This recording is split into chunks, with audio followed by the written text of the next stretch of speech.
Comecei a gravar, tá, minha gente? Só para vocês terem ciência. A gente hoje, né, vai fazer duas coisas. A gente tem aquele exercício para corrigir e a gente vai começar a falar da evicção, tá? Que é o nosso capítulo seguinte, tá?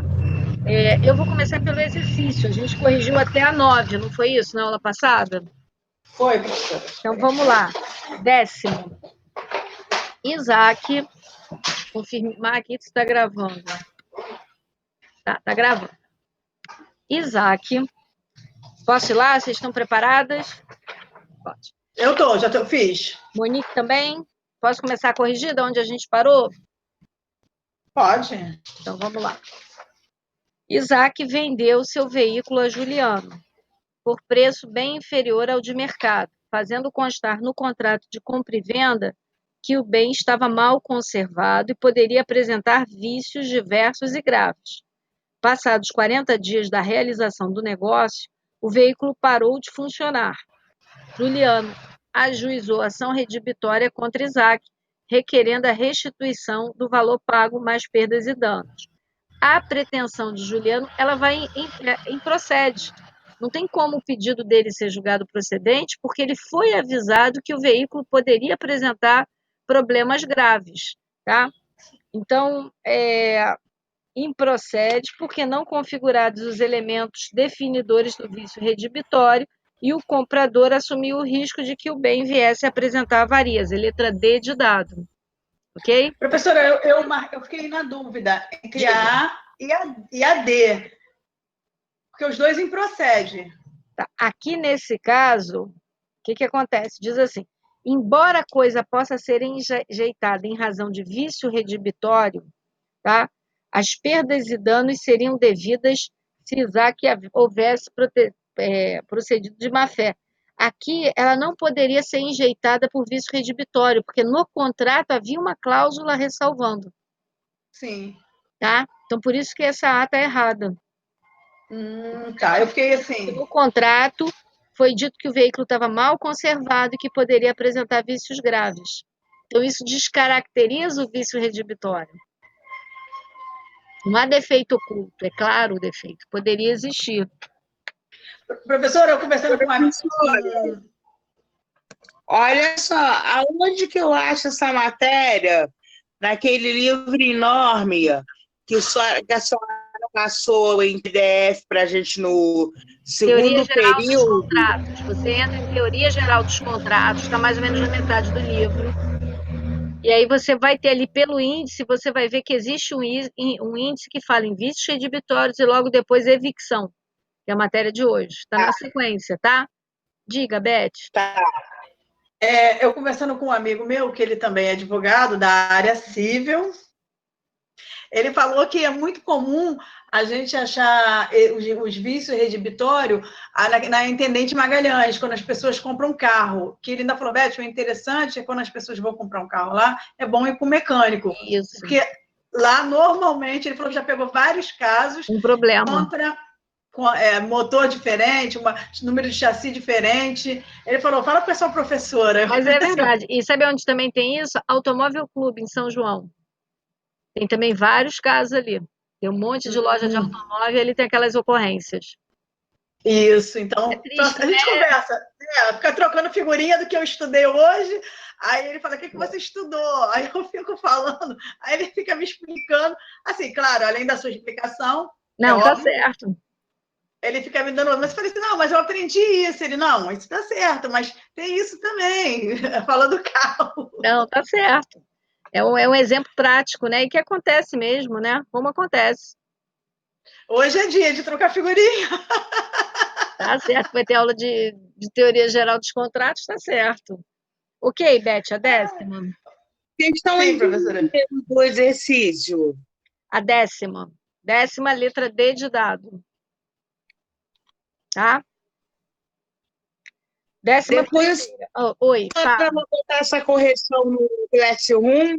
Tá nas aulas, eu acho que não tem necessidade, né? Só acho que é até mais interessante vocês assistirem a correção e marcarem do que pegar o gabarito direto, né? É porque tem a explicação, né, Monique? Tem, acho que é melhor. Eu botar o gabarito lá, tem gente que vai marcar e não vai olhar nada. Então, acho que deixar na gravação é mais positivo do que negativo, tá? Então, são essa aula e a outra que eu perdi, né? Semana Isso. passada eu passei esse exercício e comecei a corrigir, corrigimos 9 questões, e hoje eu estou terminando de corrigir, são 14 no total, tá?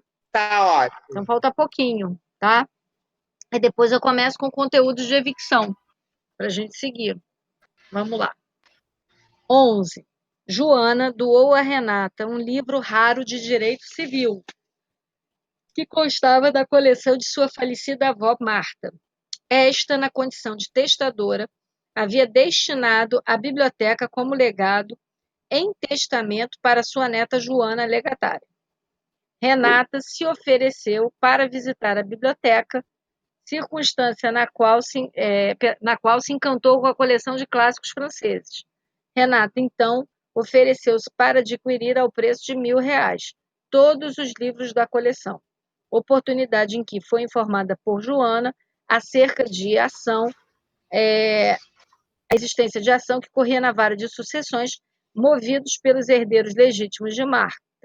A ação visava impugnar a validade do testamento e, por conseguinte, reconhecer a ineficácia do legado da biblioteca recebido por Joana.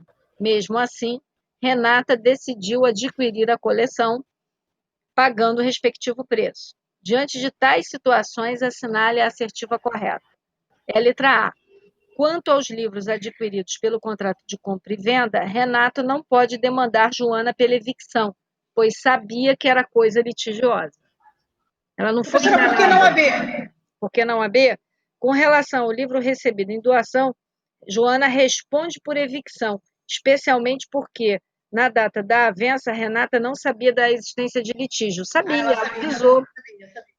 Haveria evicção se não soubesse, mas sabia, estava plena ciência. Certo. Okay? Tudo bem? Então, a 11 é letra A. 12. Maria decide vender sua mobília para Viviane, sua colega de quarto, sua colega de trabalho. A alienante decidiu desfazer-se de seus móveis porque, após um serviço de dedetização, tomou conhecimento que vários já estavam consumidos internamente por cupins, mas preferiu omitir tal informação de Viviane. Firmado o acordo, 120 dias após a tradição, Viviane descobre o primeiro foco de cupim, pela erupção que se formou em um dos móveis adquiridos. Poucos dias depois, Viviane, após investigar a fundo a condição de toda a mobília adquirida, descobriu que estava toda infectada. Assim, 25 dias após a descoberta, moveu a ação com o objetivo de redimir o negócio, devolvendo os móveis adquiridos, reavendo o preço pago, mais perdas e danos. Sobre o caso apresentado, assinale a afirmação correta. A. A demanda rebiditória é tempestiva, porque o vício era oculto e, por sua natureza, só podia ser conhecido mais tarde, iniciando o prazo de 30 dias da ciência do vício. É verdadeira essa letra A. Ela entrou com a ação 25 dias depois. Tá certo. Agora, as outras. B. Em vez de rejeitar a coisa redimindo o contrato, deveria o adquirente reclamar abatimento do preço? Não, a coisa está toda imprestável. Então, C. O pedido de perdas e danos não pode prosperar, porque o efeito da sentença redibitória se limita à restituição do preço. Houve má-fé da vendedora, então pode haver perdas e danos, ok? E D. A demanda rebiditória é intempestiva, pois quando o vício só puder ser conhecido mais tarde, o prazo de 30 dias é contado a partir da ciência. Desde que dentro de 90 dias, não. Vamos pegar o artigo para ver o prazo? É maior. São cento e quantos dias? Alguém lembra? 180 dias? Isso aqui, ó.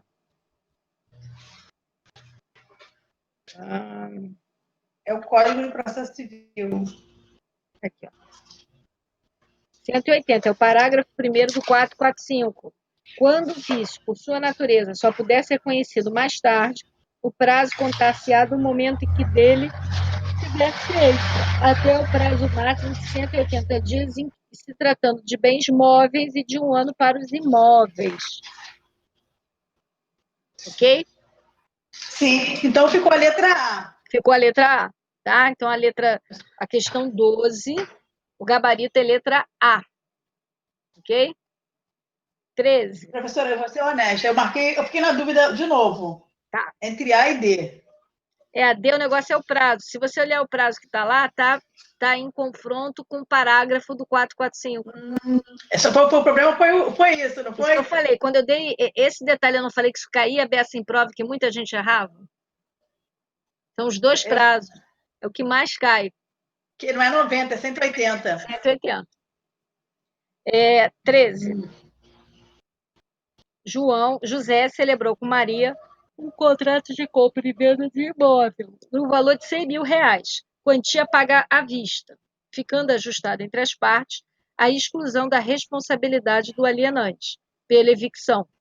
A respeito desse caso, vindo o adquirente a perder o bem em decorrência de decisão judicial favorável a terceiro, assinale a alternativa correta. A. Tal cláusula que exonera o alienante da responsabilidade pela evicção é vedada pelo ordenamento ou é permitida? Ela é permitida. Permitida. B. Não obstante a cláusula de exclusão de responsabilidade pela evicção, se Maria não sabia do risco ou dele informada não o assumiu, deve José restituir o valor que recebeu pelo bem verdadeiro, porque não houve aqui má-fé. Certinho? Não há má-fé aqui. Então, ele tem que devolver o valor, né? Porque aqui o que se faz, ó, ficando ajustada a exclusão da responsabilidade do alienante pela evicção. Isso exclui perdas e danos, mas não exclui o principal, ok?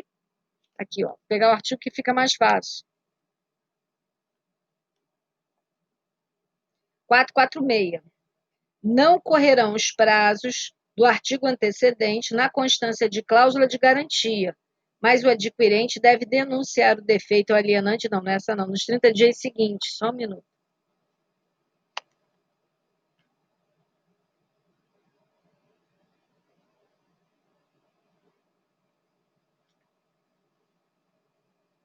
Então, esse sim. Você aplica esse aqui interpretando, né? Essa é a ideia. Ele pode, sim, fazer a cláusula relativa às perdas e danos, mas não ao bem, à coisa em si. Então, ele tem direito de receber o valor que ele pagou, mas nada além disso, ok? 446, parágrafo 1, é isso? Deixa eu voltar para cá. Não, 446 só.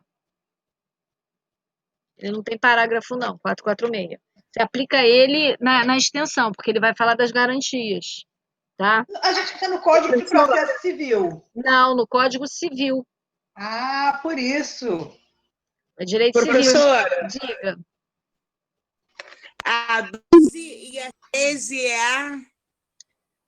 Não, a 12 é letra A 13 é letra B. B. Tá? Por quê? Porque o principal ele deve pagar, ok? A C fala em dobra do valor que descabe e a D aqui fala de atualização monetária, sendo irrelevante tratar de evicção total ou parcial. Não é o caso, né? O valor daquela época, e você tem a questão de poder ser total ou parcial, sim. Tá? Então, aqui a 13 é letra B de bola. Ok? Tudo bem, Beth? Professora, não é 446, que vai 446? falar de garantia. Dá uma olhada se ele não fala de garantia. Tá. Tá? 14. Assinale se as assertivas são corretas de acordo com o Código Civil, apontando o dispositivo aplicável. Então, a gente tem lá, em relação aos vícios redibitórios, a responsabilidade do alienante subsiste ainda que a coisa pereça em poder do alienatário, se perecer por vício oculto, já existente ao tempo da tradição. É verdadeira, artigo 444, ok? B. Quando o vício redibitório, por sua natureza, só puder ser conhecido mais tarde, o prazo contar-se-á do momento em que dele tiver ciência até o prazo máximo de 90 dias, em se tratando de bens móveis e de 1 ano para imóveis. É falsa pelo parágrafo 1º do 445, que foi da outra questão. Ok? Não são 90 dias. C. O adquirente decai do direito de obter a redibição ou abatimento no preço no prazo de 30 dias se a coisa for móvel e de 1 ano se for imóvel, contado da entrega efetiva. Se já estava na posse, o prazo conta-se da alienação reduzido à metade. É verdadeiro, artigo 445. Ok, minha gente? Fechamos o exercício? Sim, tá certinho. Se trazer impresso para mim, eu vou levar. Tá, Monique. Eu vou botar a correção do impresso. Tá bom. E vou assistir a aula que eu perdi. Tá. Aí você tenta fazer, qualquer dúvida você me pergunta, não tem problema nenhum, tá? É que eu acho essa linguagem muito difícil. Tá certo. Eu tenho muita dúvida na linguagem. Tá. Procura. Tu não tem, não, Beck? Eu vou na internet. Agora eu tô com um amigo que tá me dando também. Pega um primo para mim. Monique, eu falei para você que, assim, eu procuro quem está na minha área para me poder esclarecer. Eu tenho um amigo que é direito penal, que ele é policial civil, e tenho um que é direito, agora que ele faz civil também, faz civil, que é a área da doutora Ana. Aí eu fico assim, pergunto a um e pergunto ao outro. Minha irmã trabalha para um banco e faz consumidor. Então, mas vai na internet, procura Monique, o significado das palavras que você está com dúvida e você me manda uma mensagem perguntando. Você vai ver que fazendo isso, em pouco tempo você vai ter uma facilidade maior. A única coisa que não pode eu anoto tudinho, é a dúvida, tá? Isso. Que assim, tirar. São palavras desconhecidas, claro. Aí eu vou, boto aqui o significado, para depois eu começar a entender. Tudo meu é arriscado. Não, tá certo. A minha irmã levou eu passei pro zap dela, ela vai trazer impresso para mim, aí eu faço a correção. Tá bom. Bom, podemos então começar a unidade de evicção, que é outra palavra feia, né? Vamos lá, evicção. Evicção. O que é evicção, professor? Cedilha ao tio. É a perda da coisa alienada por uma decisão judicial, que vai dizer que aquela coisa não pertencia a quem te vendeu. Isso acontece muito. A pessoa vende um bem que não pertence a ele. E quem compra, com boa fé, paga o preço, recebe a coisa e só depois descobre que quem vendeu a ele não era o dono. Olha que horror. Difícil. Isso é evicção. Aqui a gente vai olhar os direitos que da evicção resultam, que é o direito de você ser ressarcido, né? Obrigatoriamente. Tá? Então, o que é a evicção na realidade? A evicção, ela é a perda da coisa alienada. Por conta de quê? De uma decisão judicial que vai declarar que aquela coisa pertencia a uma pessoa que não era a pessoa que te vendeu, no momento em que houve a tradição da coisa. Né? Isso pode acontecer com veículo, pode acontecer com imóvel. Diga. Uma coisa que é evicção. O juiz pode bater o martelo para o outro lado que comprou a coisa alienada, dizendo que o produto é dele, a casa é dele, o carro é dele. Mas aí você vai ter que, no caso concreto, olhar os elementos. Se ficar demonstrado que a coisa não pertencia a ele, eu vou dar um exemplo concreto que eu acho que fica mais fácil. Não tenho o que fazer. Não tenho o que fazer. Exemplo, vamos pensar assim. Eu tenho uma casa e do lado dessa casa eu tenho um terreno. Então, eles formam um universo único. Né? Nesse terreno, colocar ali um campo de futebol e umas árvores. Durante a vida das pessoas que ali estavam, elas usaram aquela casa. Um belo dia resolveram vender. A casa era de propriedade deles. O terreno não, eles tinham a posse, mas não tinham nenhum documento. O terreno tinha um outro dono que por liberalidade, permitia que eles ficassem ali, né, ensejando até direito ao uso capião, se fosse o caso. Mas quando o dono da casa resolveu vender, vendeu a casa e vendeu o terreno, tá? O documento do terreno era uma cessão de direitos de posse. O documento da casa é uma compra e venda. Só que depois que isso aconteceu, o que o verdadeiro proprietário fez? Entrou com uma ação para receber de volta o terreno, tá? E quem comprou aquele terreno? Pode cobrar os direitos resultantes da evicção? Pode. Por quê? Porque, na verdade, ali a gente tinha um comodato, vamos imaginar assim, um empréstimo gratuito do terreno. Quem vendeu nunca poderia ter vendido. Não era dono. Não era dono. E isso acontece, isso não acontece pouco. E a pessoa só vai descobrir quando você tem a ação do real dono cobrando a coisa. E você perde. E aí o que você faz? Você vai ajuizar uma ação em face daquele que te vendeu para que ele devolva o que você pagou. Essa é a ideia. Tudo bem, Monique? Melhorou assim? Entendi. Tá? Então, na realidade, a evicção, ela caracteriza um defeito que vai afetar diretamente o quê? O direito de propriedade. E ela vai nos remeter a uma ideia de quê? De perda.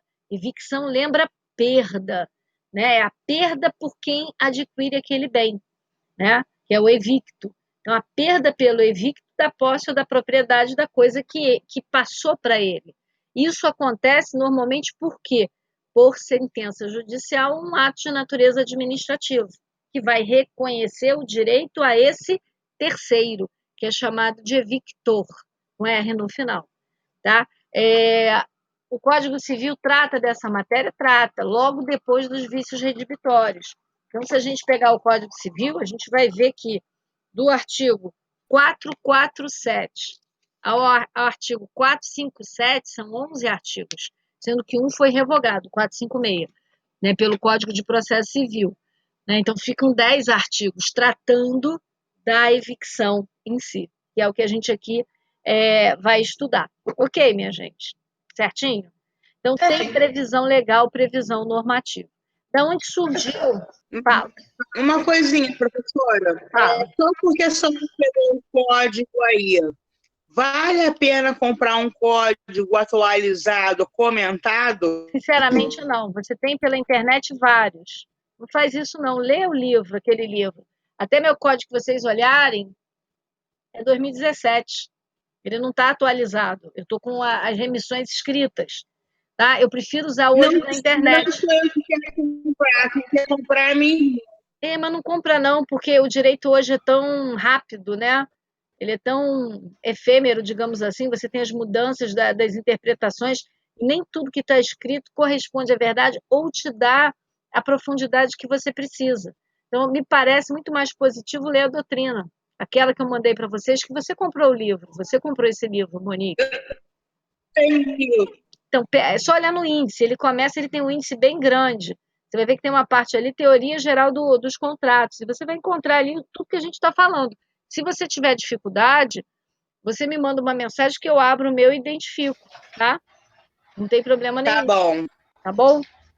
Professora, quando um artigo é revogado, aqui nesse caso, do 456. código, isso, aí não aparece mais nada para ele. Não. Sendo aqui no código, mas sendo que a senhora falou, se a gente entrar na internet, a gente consegue ver o que mudou nesse artigo, consegue. Não é isso? E, na verdade, o que esse artigo dizia?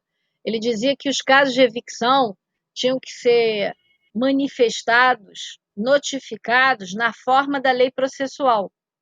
E era a forma da denunciação da lide, que a gente falou essa semana. A figura da denunciação da lide vinha no artigo 70 do CPC revogado. E ele dizia assim, a denunciação da lide é obrigatória, inciso 1º, nos casos resultantes de evicção. Então, toda vez que a gente tinha evicção, a gente tinha necessidade de fazer isso. Só um minutinho, Beth. E esse artigo 70 do CPC revogado, ele estava amarrado ao 456, que dizia que você ia notificar na forma da lei processual.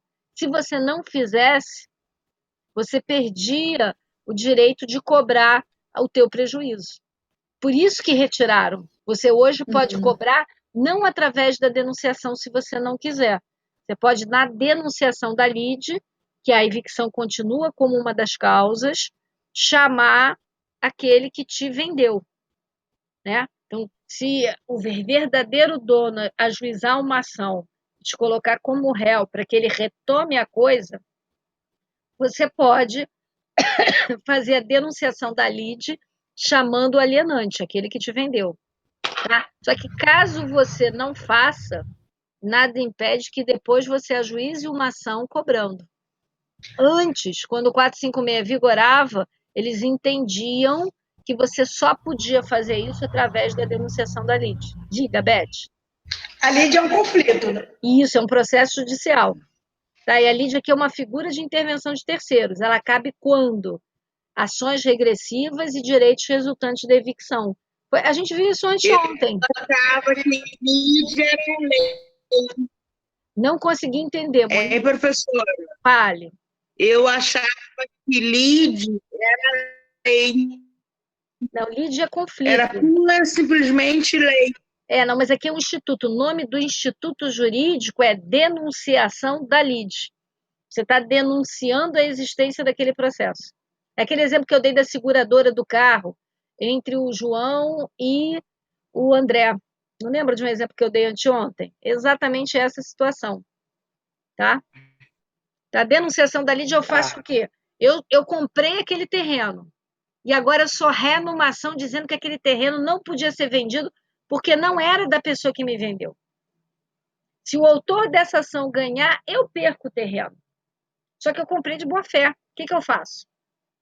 Eu vou fazer a denunciação da lide para que quem me vendeu, o alienante, venha estar no polo passivo perto de mim. Então, se eu perder o terreno, o juiz ali já vai condená-lo a reparar o meu prejuízo. É uma medida de economia processual. Tá? O 456 foi revogado porque no Código Revogado de Processo Civil, essa figura era obrigatória. Se você não fizesse a denunciação da lide, né, do alienante, você não poderia depois, em ação autônoma, cobrar dele. Isso era um absurdo, é contrário ao direito. Isso permite, né, o enriquecimento sem causa. Então, a doutrina e a jurisprudência começou a bater nisso, começaram a ter exceções, inclusive jurisprudenciais, e aí o novo Código de Processo Civil terminou com isso. Te respondi, Beth? Tudo bem, João? Seja bem-vindo. Tudo bem, obrigado. Cheguei agora em casa. Não, imagino, a gente corrigiu as questões que faltavam, você depois vai poder ver na gravação, e a gente começou a falar sobre evicção, a gente viu o conceito de evicção, tá? Foi só o que a gente falou. E aí eu coloquei que evicção é uma figura, na realidade, aonde, né, a gente tem o quê? A perda da coisa que foi vendida, que foi alienada, por conta de decisão judicial ou administrativa. Tá? Normalmente, quando o Posso sujeito mudar vem... um pouco de assunto? Não entendi, a minha voz está sumindo? Posso mudar um pouco de assunto? Mudar, pode? É só para não ter um esclarecimento. Pode, Monique, muda de assunto. Era até para eu ter perguntado para o professor Eugênio, Tá. sendo que ele é bem delicado, né, nas suas palavras. Imaginando Esse penalista caso que delicado, mas tudo bem, eu não conheço nenhum, eu não conheço o Eugênio a fundo para saber se é verdade ou não, né, Beth? Não, ele é ótimo mestre. Não entendi. Ele é ótimo mestre, mas se atrapalhar a vida dele, ele é nada delicado. Tá, então vai lá. Esse caso que aconteceu aí, ó, que o ministro foi, soltou o cara que estava preso, porque tinha passado os 90 dias e ninguém tinha ido lá falar para de novo que ele deveria continuar preso, e soltaram ele. Aí depois, no mesmo dia, botaram ele como fugitivo. Porque ele saiu do país direto, foi né? 310. É bom não comentar esse caso. Esse caso tem tanto detalhe mal explicado que é melhor não comentar, né? Eu acho que tem que ser visto com um conjunto de decisões em casos semelhantes, né? Em outros casos semelhantes, quando havia o excesso do período de 90 dias, Que decisões foram tomadas? Foram no mesmo sentido? Né? Se era prática, né? Se tomar decisões no mesmo sentido, eu acho que não há como culpar o ministro que liberou. Agora, se aquela decisão é única, né, é diferente. Tá? Eu realmente não conheço assim, essa matéria penal para acompanhar o que é o entendimento hoje do STF sobre isso, para te dizer se eles liberavam ou não liberavam. Tá? A mídia fez isso um prato cheio. E aquilo que a gente ouve da mídia, a gente tem que botar o pé atrás. A gente tem que ter conhecimento do caso concreto. É por isso que eu digo, qual é esquecendo que aconteceu isso, se a gente voltar, vamos imaginar que nós estamos em maio de 2020. Como é que o STF se pronuncia sobre essa questão do excesso dos 90 dias nos casos? É da mesma maneira que foi feito ou não? Acho que é importante verificar isso, né? E dali você pode concluir. O que aquele caso tinha de diferente juridicamente? Não é o que a mídia fala, que a mídia está fazendo uma festa. A mídia não é científica, a mídia não tem conhecimento científico, a mídia ela quer vender notícia. Então, assim, eu não conheço o caso, o que eu sei Eles a não estão notícia. explicando nada e está fazendo uma festa. Por isso, assim, Está vendendo jornal. por isso que eu acho que o professor Eugênio é a pessoa certa para responder, porque ele vai com certeza saber qual é o entendimento do STF naquelas situações, antes desse caso. Né? Porque ele tem, aí sim você tem como ver se houve excesso, ou o que esse caso, a decisão de soltura, ela está disponível no site. O penalista vê, o civilista não vai ver. Né? Eu não peguei para ler para te dizer, existe um detalhe naquele caso que torna-o diferente? Eu não sei. Né? Eu só sei aquilo que a mídia ventilou. E isso não dá para a gente falar. Não é verdade? Tudo bem, Monique? Tá Eu certo. acho que eu não te respondi, mas assim, eu não tenho conhecimento Não, profundo do caso sim. para te responder, tá? Mas, assim, o mesmo conselho que a senhora está dando, ele nos dá. Não vá atrás de mídia e de jornal, que nem sempre o jornalista está falando, está fantasiando Eles querem uma vender. coisa. Eles querem vender, minha gente. Tem que pegar o caso concreto. Caso a pessoa acha que tem direito, mas você vai olhar o processo, chegar lá e está faltando tudo, porque não foi apresentado. A pessoa pode até ter os documentos, mas se ela não apresentou, como é que o juiz vai saber? Se eu estou falando para o civil, não para o criminal, né? Então é mais complicado. Tudo bem, Monique? O João caiu, Tudo então certo. não adianta voltar ao conceito. Vou continuar da onde a gente estava, da origem. A origem, né, da evicção, ela está relacionada à Mancipácio romana. A Mancipácio romana era uma figura cheia de formalidades, né? E ela estava, na realidade, relacionada ao que a gente hoje chama de uso capião. Então, você ali ia buscar proteger a propriedade do teu bem, né? E você tinha uma ação que, na época, era chamada de actis auctoritatis, para você retomar a posse desse bem. Então, a nossa evicção, né, que permite que o verdadeiro dono da coisa cobre, retome essa coisa daquele que está com ela, né, ela tem essa origem nessa emancipácio romana, pelas formalidades todas que tinham ali, e para evitar a caracterização da uso capião. Certinho, minha gente? Agora, a nossa ideia é que a gente tenha o quê? Uma sentença judicial dizendo que houve evicção, mas em alguns casos, né, o juiz reconhece e concede anteriormente pelas características. Mais adiante a gente vai ver isso, né? Ele pode até conceder em tutela liminar com a presença desses requisitos. Quem são, né, os sujeitos relacionados à evicção? Oi, João, seja bem-vindo de volta. A gente vai falar dos sujeitos, tá? A gente tem 3 sujeitos. O primeiro sujeito é o vendedor. Quem é o vendedor? É o alienante.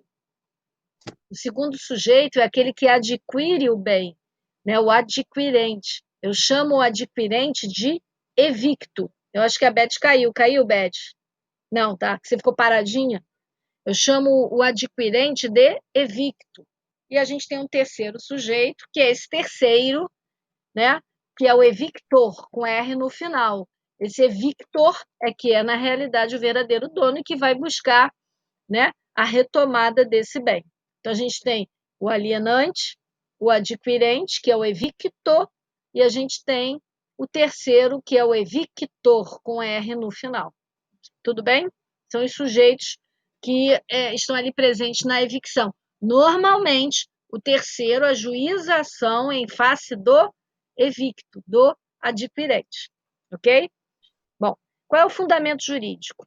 Né? A evicção ela tem uma natureza que busca garantir o direito desse terceiro, que é o dono, e que está sofrendo prejuízo. A ideia é essa. Né? O que se busca ali? A proibição do enriquecimento sem causa. Então, a gente tem um viés aqui social, né, para buscar aqui. Agora, a evicção ela vai ter cabimento em todo tipo de negócio jurídico? Não.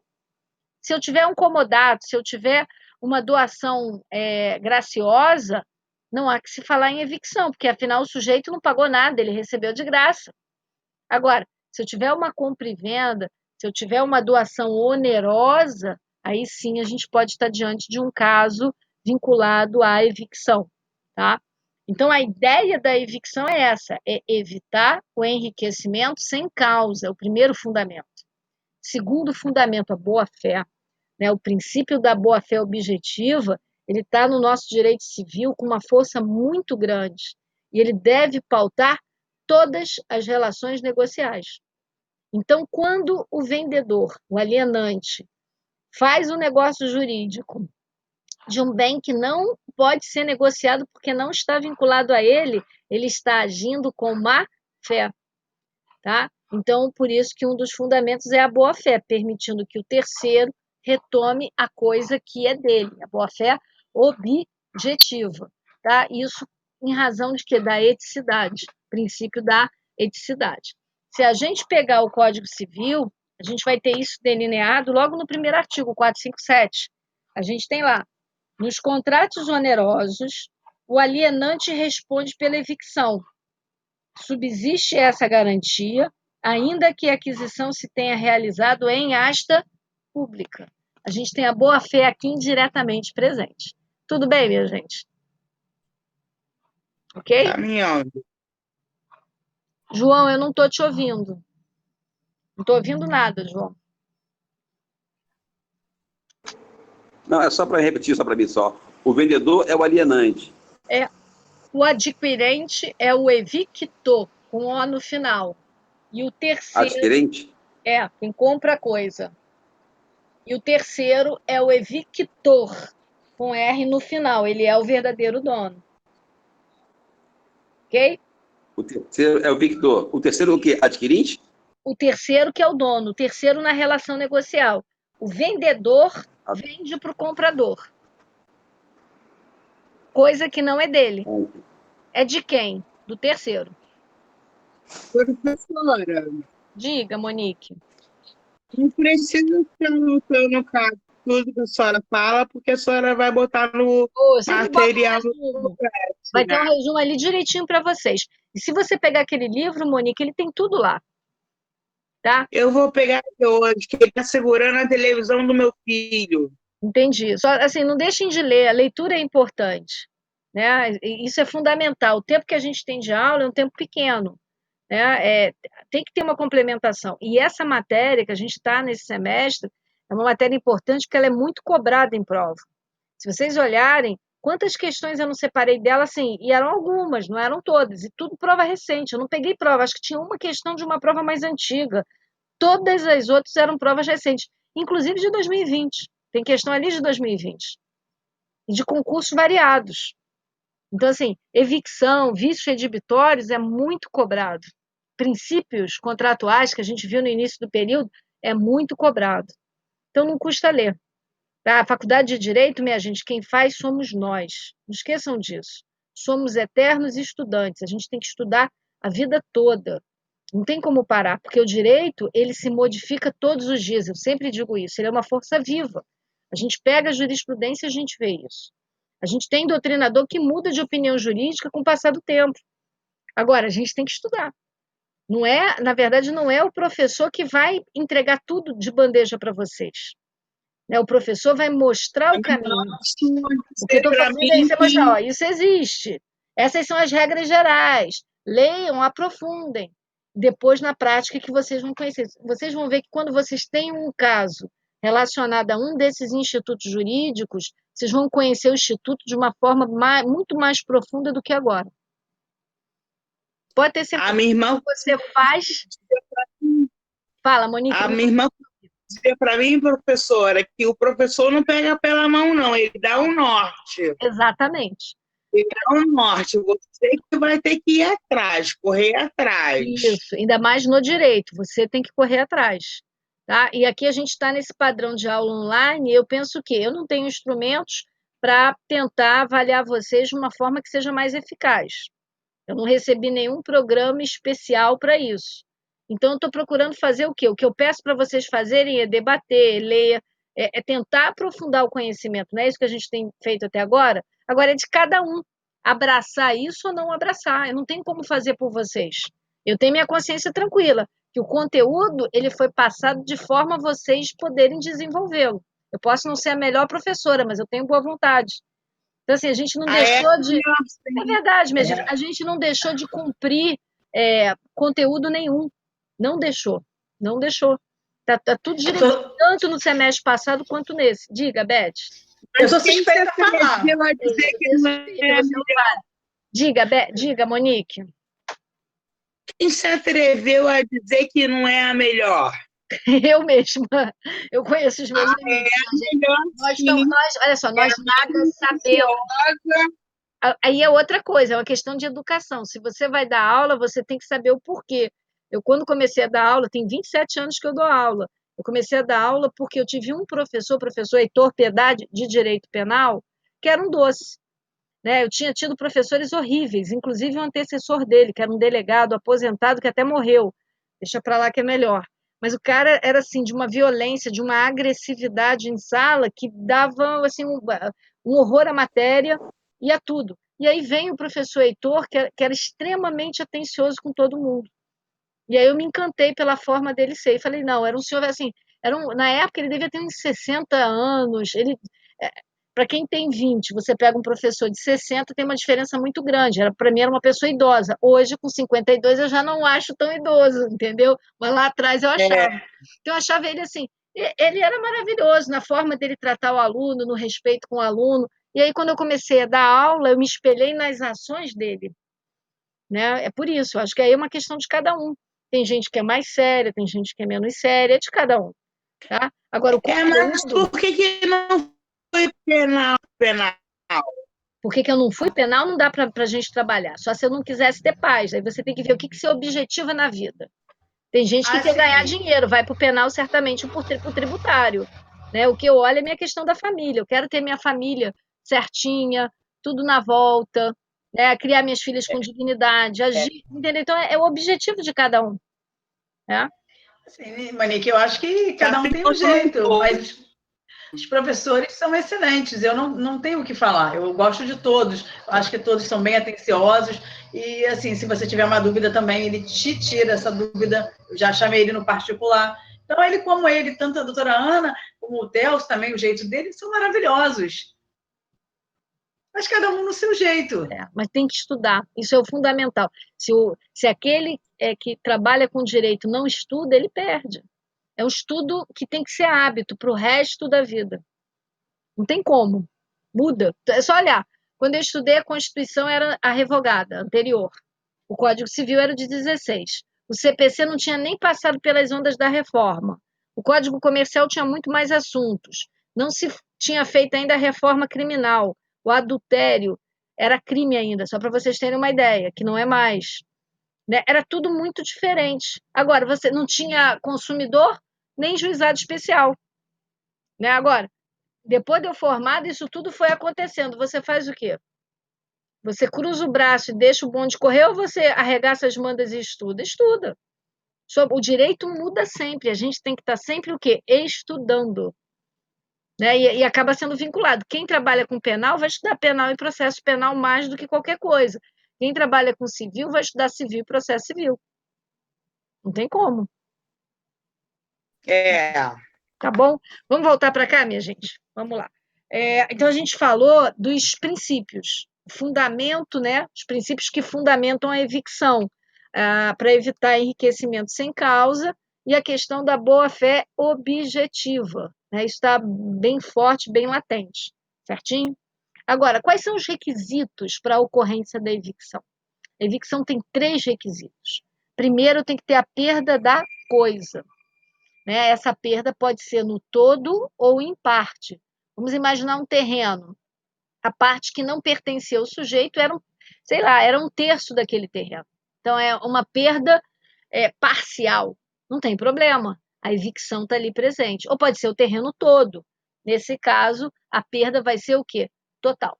A gente tem a sentença judicial. Se a gente olhar, a ideia é essa, é sentença judicial. Mas a gente mais adiante vai ver que existem algumas situações que dispensam essa sentença judicial com características muito específicas.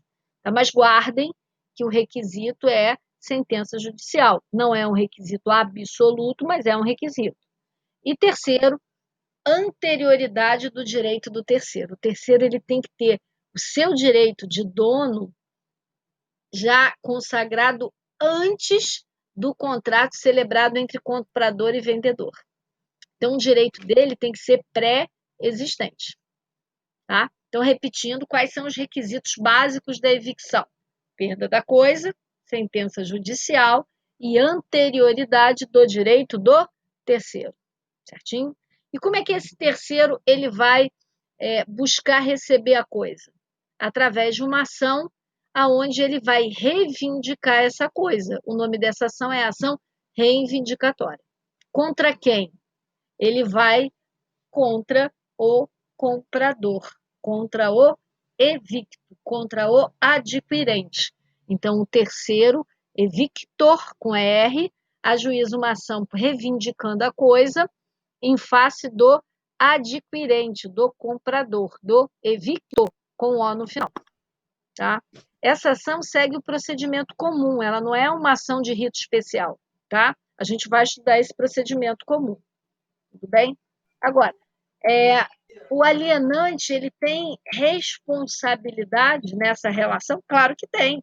O 448 vai deixar isso muito claro. A gente tem lá no 448.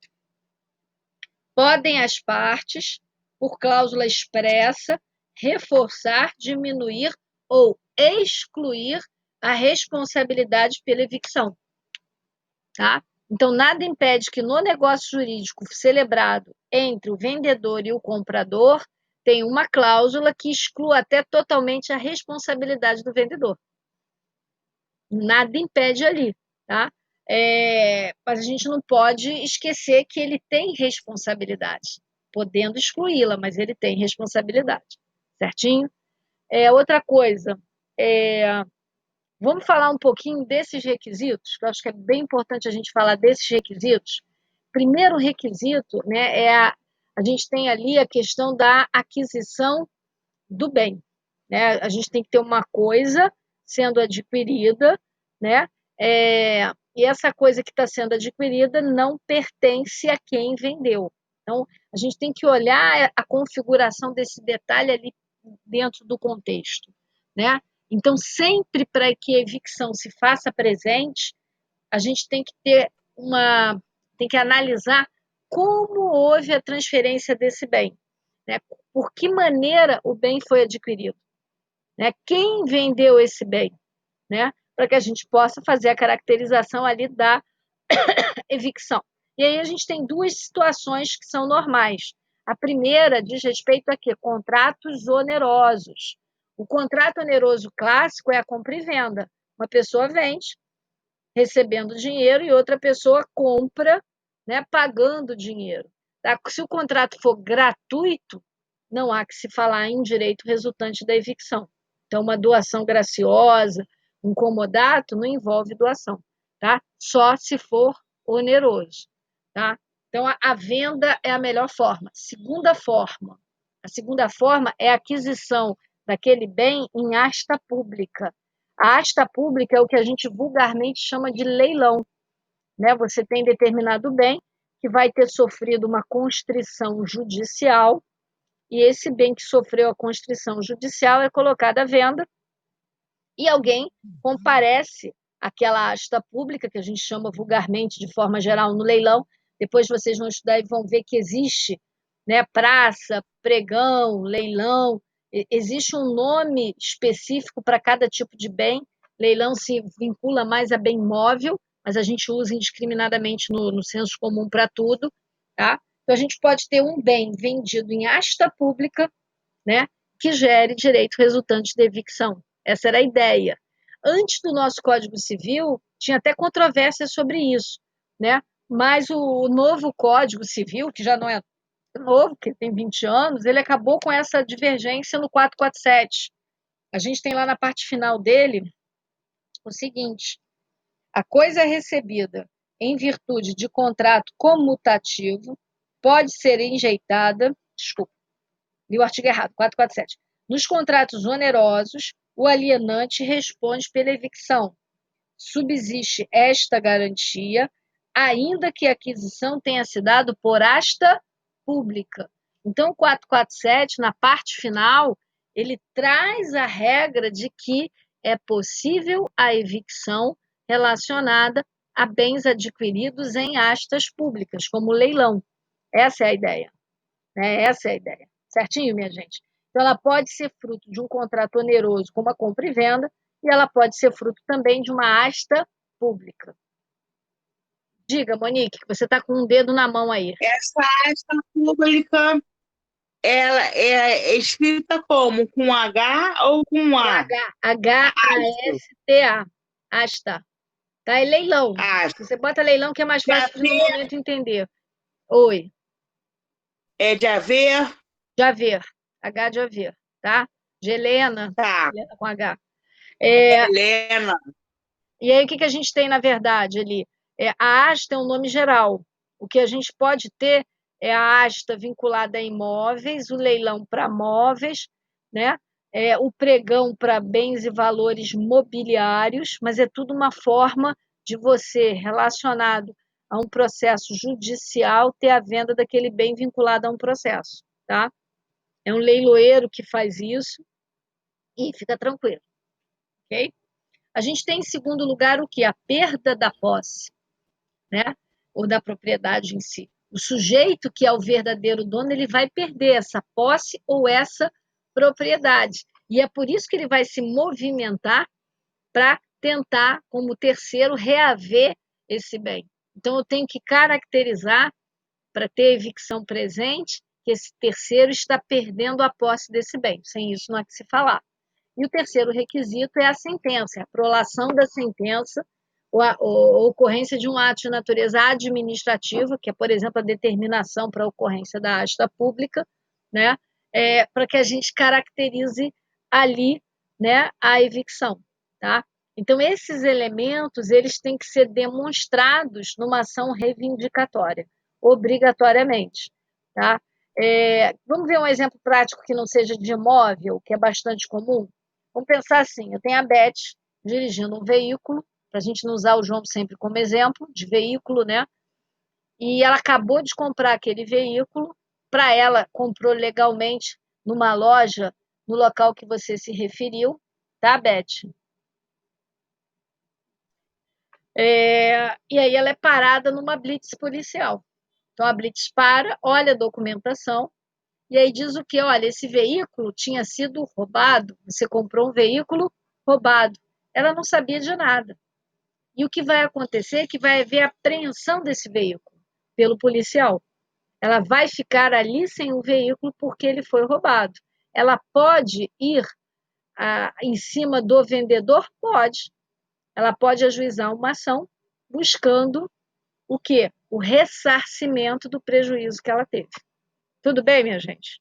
Então, não é só essa questão de compra e venda de imóvel. Fale. Era justamente isso que eu ia perguntar, se a evicção era só com os imóveis, mas já vi que não. Pode ser qualquer bem. Boa noite, André. Qualquer bem. Qualquer bem, né? Móvel ou imóvel. Isso. André, a gente acabou de corrigir aquele exercício e estamos falando de evicção, tá? Aí depois você procura assistir a primeira parte da aula. Vai estar mais tarde disponibilizada. Tá? Eu fiz o o final do exercício, né? 10, 11, 12, 13, 14. Isso, se quiser ver Isso é só rapidamente, depois que eu assisto para poder corrigir.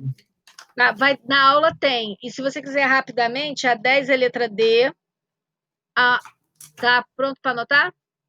10 é letra Sim. D, 11 é letra A, 12 é letra A, 13 é letra B, e a 14 é letra A, verdadeiro, artigo 444, a B é falsa, parágrafo 1º do 445, e a C, verdadeira, 445. A e C, tá. Tá? Ok. E aí a gente está Beleza. falando de direitos resultantes da evicção em si, tá? Que é um instituto que acontece quando, né, você tem a figura de um vendedor e de um comprador. Só que esse vendedor vende algo que não pertence a ele e o comprador compra. Depois, o verdadeiro titular, o verdadeiro dono, vai buscar recuperar a coisa, tá? Então, para quem comprou, ele está no prejuízo. Daí a gente falar da evicção dele e no direito dela resultante que permite a ele ir em cima de quem vendeu para reduzir esse seu prejuízo. Tudo bem? Bom, voltando para cá. Tudo bem, Beth? Então, cabe imóvel, não faz diferença se é bem móvel ou bem imóvel em si. Vamos ver os direitos do evicto, que eu acho que é importante a gente ver. Os direitos do evicto estão no 450 do Código Civil. O artigo 450 vai dizer que é o quê? Que ele tem direito à indenização dos frutos que tiver sido obrigado a restituir. Então, vamos imaginar que aquele bem gerasse fruto. Fosse um pomar com árvores frutíferas que tem venda comercial. Tá? E ele foi obrigado a pagar ao terceiro esse valor. Ele pode cobrar do alienante? Pode. Então, nada impede que ele cobre. Despesas quaisquer do contrato, prejuízos que ele tiver de qualquer natureza vinculados ali àquela evicção, custas judiciais, honorários de advogado. Então, ele pode pegar toda a sorte de gasto e de prejuízo que ele teve que arcar, colocar num bolo e cobrar do alienante tudo isso, além do valor que ele pagou. Tá? Você lê para a gente, Beth? O No final, tá certo? Não entendi, Monique. Professora, com a sua experiência, Não entendi. Cortou a tua voz. tá certo? Não entendi. No final, vamos supor que a senhora tenha passado uma situação dessa, ter sido julgada na situação final disso tudo, desse bolo todo. Dá certo ou ele fica ainda com prejuízo? Não, aí ele vai cobrar do alienante o prejuízo. Agora, se o alienante for picareta e não tiver patrimônio, ele vai ficar no prejuízo. Mas ele vai ter que ir atrás do alienante. O terceiro vai em cima dele, ajuizando a ação reivindicatória. E ele vai ser obrigado a reparar todos os danos com relação a esse terceiro, devolver a coisa, pagar eventuais frutos que tenha a coisa dado, custas, honorários. E aí o que ele faz depois? Aí ele vai ajuizar uma ação de regresso, uma ação contra quem vendeu aquele bem que não podia ser vendido a ele, cobrando tudo que ele teve de prejuízo. Essa é a ideia do 450. Ok, Monique? Alguém lê para mim, Beth ou João? Eu vi o João pegando o código também, o 450, por favor. Salvo estipulação em contrário, tem direito o evicto além da restituição integral do preço ou das quantias que pagou. Tá. Agora vamos imaginar o seguinte: e se a coisa estiver deteriorada? Se a coisa estiver deteriorada, continua havendo obrigação de pagamento de quem alienou? Sim ou não? O que a gente pode dizer? Sim, a menos que tenha havido dolo. E aonde é que a gente encontra isso? No 451. Você lê para a gente, Beth? 451, por favor. Do Código Civil, 451. Artigo 451. Subsiste para o alienante esta obrigação, ainda que a coisa alienada esteja deteriorada, exceto havendo dolo do adquirente. Tá? Então, se houver dolo, ele não tem que reparar. Agora, se a coisa estava deteriorada em que sentido? Ela não estava em perfeito estado de conservação, né? Ele vai pagar como se ela tivesse em perfeito estado de conservação. Só em caso de dolo é que fica diferente, ok? Essa aqui é a ideia. A evicção, ela pode ser total ou parcial, né? Total leva à perda total do bem. Então, se é um imóvel, ele perde 100% do imóvel que o adquirente comprou. Ele vai perder tudo. A Beth, no exemplo que eu dei, perdeu o veículo. Então, é uma evicção total. Agora, nada impede que ela seja o quê? Parcial, é quando for parte, tá?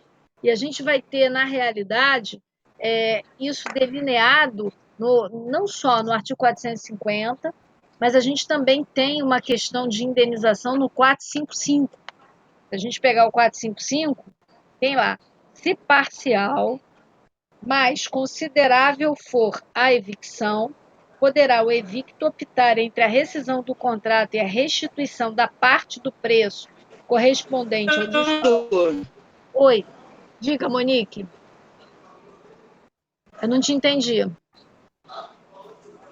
Monique? Nada. Então, 455, vamos voltar para ele, né? Diga.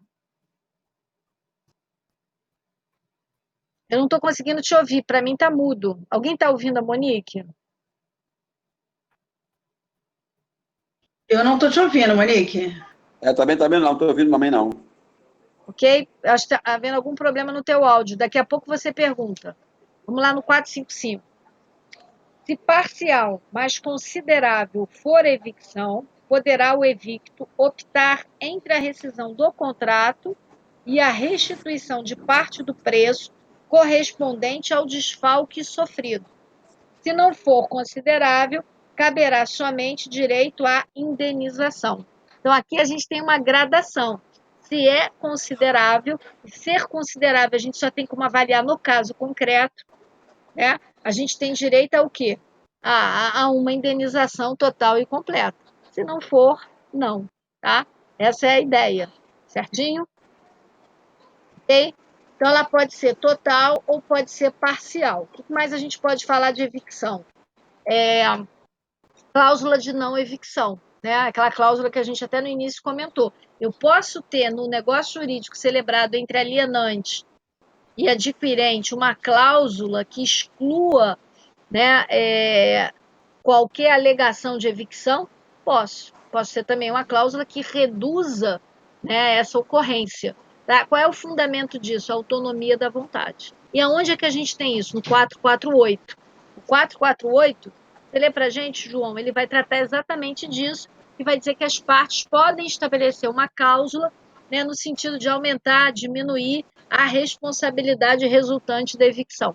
Lê para a gente, por favor. Artigo 448. Podem as partes, por cláusula expressa, reforçar, diminuir ou excluir a responsabilidade pela evicção.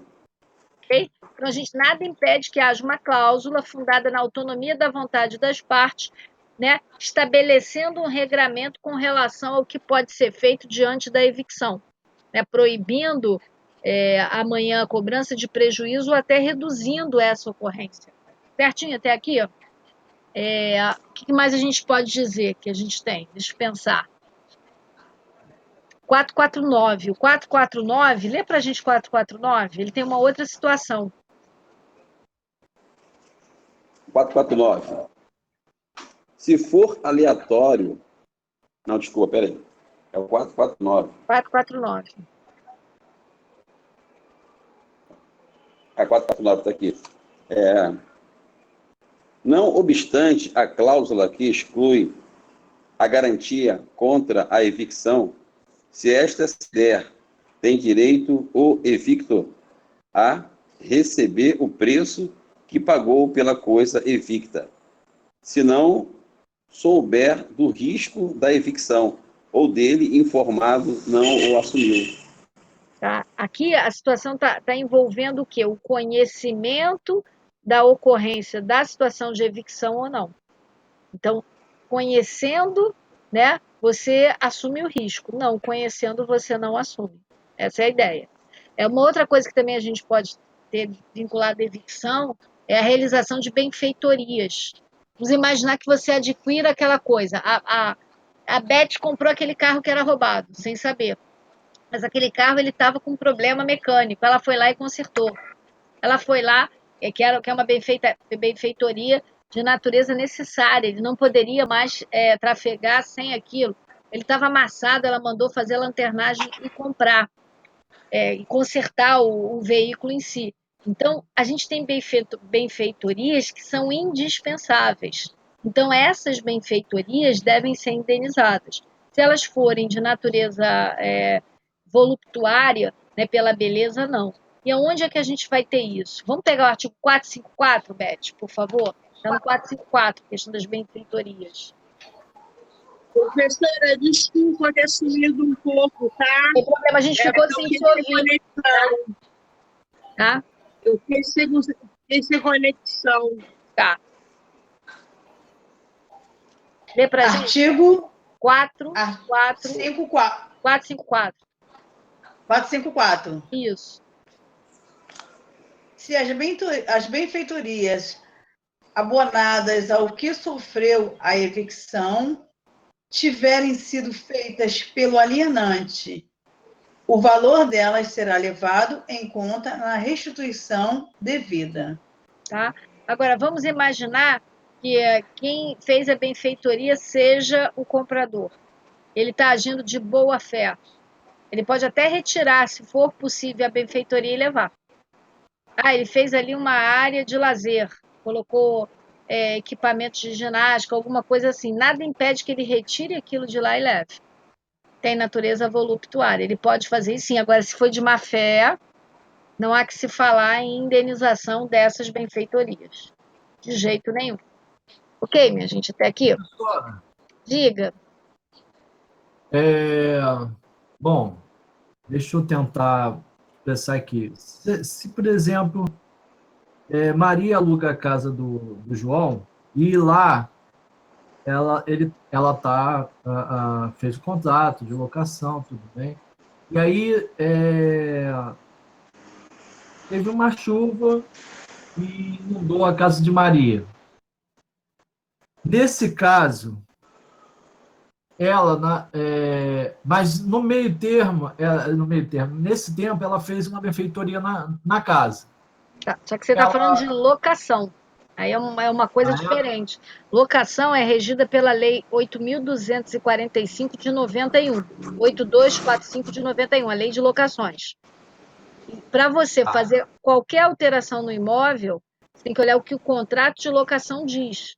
Normalmente, os contratos de locação dizem o quê? E a lei também fala isso, que tem que ter autorização do proprietário, do locador, que pode não ser o proprietário. Ele pode ser um usufrutuário, por exemplo. Então, o que a gente tem que olhar é isso, né? Ela podia, Maria, fazer a obra que ela fez, a alteração que ela fez? Foi autorizada? Se ela foi autorizada, ela fez a obra, e a ocorrência foi, por exemplo, por uma tempestade, uma chuva, em proporções muito maiores do que o normal naquele lugar e naquela época, isso é até uma excludente de responsabilidade civil, ela vai ficar no prejuízo. Tá? Não sei se eu te respondi. Mas se por acaso ela ficou sabendo por terceiros, por vizinhos, que a casa, que aquele lugar, aquela região, qualquer chuva Alagava. Então, alaga a faltou casa. boa fé ao locador. Então, ela pode buscar uma rescisão motivada do contrato e cobrar até deles prejuízos. Aí é outra história. Não tem a ver com evicção, mas tem a ver com perdas e danos. Tá? Você vai achar isso no 927. Você está com o Código Civil na mão? Tô. Lê para a gente 927, por favor. Só um minuto. 927. Aquele por ato ilícito causar dano a outrem fica obrigado a repará-lo. Parágrafo único. Haverá obrigação de reparar o dano, independentemente de culpa, nos casos especificados em lei ou quando a atividade normalmente desenvolvida pelo autor do dano implicar, por sua natureza, risco para os direitos de outrem. Então, só, com esse artigo, ela pode buscar a reparação dos danos que ela teve. E pelo fato dele ter omitido isso, ela pode buscar a rescisão. Entendi. Faltou boa-fé. Ok? Mas a rescisão seria com ressarcimento? Sim, a indenização é você ter de volta o prejuízo que você teve. Agora, depende de quê? De prova. O moral, não, mas o material você tem que fazer a comprovação obrigatoriamente. Tá? Te respondi, André. Na evicção é quando você negocia coisa que não é sua. Então, o comprador compra uma coisa que pertence a terceiro. E aí o terceiro, quando descobre, retoma aquela coisa. E aí o comprador fica no prejuízo. Ele pagou pela coisa e ficou sem a coisa. Tá? Ok? Então, nós fechamos por hoje, minha gente. Alguém quer fazer alguma pergunta? Então, professora, fala, João. Desculpa. O vendedor é o alienante. O vendedor é o alienante. O comprador é o evictor, com O no final. E o terceiro... O comprador é o evictor? Evictor. Não, o comprador O comprador é o evictor. E-V-I-C-T-O. E o terceiro, que é o verdadeiro dono, a gente chama de evictor, com R no final. Ele que vai buscar recuperar a coisa, retomar a coisa através da ação reivindicatória. Ele vai reivindicar a coisa. Entendi.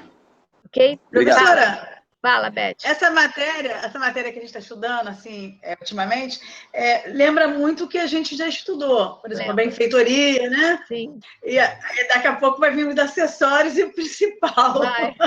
Vai vir tudo juntinho, né? Juntinho. Lembra, João? A gente agora vai passar para contrato de pessoa a declarar a execução dos contratos. Né? A gente vai caminhando para esse lado. Contratos aleatórios? Vamos também. É um outro tema que a gente vai tratar. A gente retorna lá, que a professora falou que sempre tem a boa-fé, aquele vendedor de boa-fé, de má-fé. Parece aqui o caso da evicção, quando a pessoa vende com má-fé. Boa-fé sempre. Mas aí, quando vende de má-fé, o evictor tem direito, né, que é o terceiro, tem direito a buscar o seu direito da coisa. Agora, minha gente, não esqueçam de uma coisa. A gente estudou em processo civil a denunciação da lide, que está no artigo 125 seguinte. E uma das possibilidades é o direito resultante da evicção. A gente tem lá, artigo 125 do CPC. É admissível a denunciação da lide, promovida por qualquer das partes, ao alienante imediato no processo relativo à coisa cujo domínio foi transferido ao denunciante, a fim de que possa exercer os direitos que da evicção lhe resultam. Então, o terceiro ajuização reivindicatória em face do comprador, evicto. O evicto pode fazer a denunciação da lide em face do vendedor, o alienante. Pode. Se ele fizer, na sentença o juiz vai estabelecer, caso o evicto perca, que o alienante tem que ressarcir os prejuízos dele, devolvendo o valor pago mais perdas e danos. Agora, se ele não fizer, com essa sentença, ele ajuiza uma ação autônoma, cobrando tudo que ele perdeu. Ele tem dois caminhos, ou pela denunciação da lide, hoje, ou por ação autônoma. Cuidado, que no CPC revogado, nesse caso, a denunciação da lide era obrigatória. E isso acontecia por força do artigo 456, que foi revogado, do Código Civil. Por isso que ele foi revogado. Porque a denunciação da lide, ela hoje não é mais obrigatória. Ela é facultativa. Né? O evicto, o comprador, ele pode fazer a denunciação da lide ou não. E se ele não fizer, ele ajuiza uma ação autônoma contra o alienante depois. Ok? E é a ação privada, no caso aí? Aqui é ação de interesse privado, né? As ações cíveis, elas têm viés, a menos que eu tenha um sujeito de direito público, tá? No penal é que a gente tem ação pública, ação penal pública e ação penal privada. E a pública sendo condicionada ou incondicionada, não é isso? Acabamos de estudar isso agora. Não é aqui o nosso caso, tá? Não Para civil, geralmente é privado, né? É interesse privado, aqui é das partes. Se o sujeito não quiser cobrar o prejuízo dele, ele vai ficar no prejuízo e acabou. Não faz diferença nenhuma, é cível.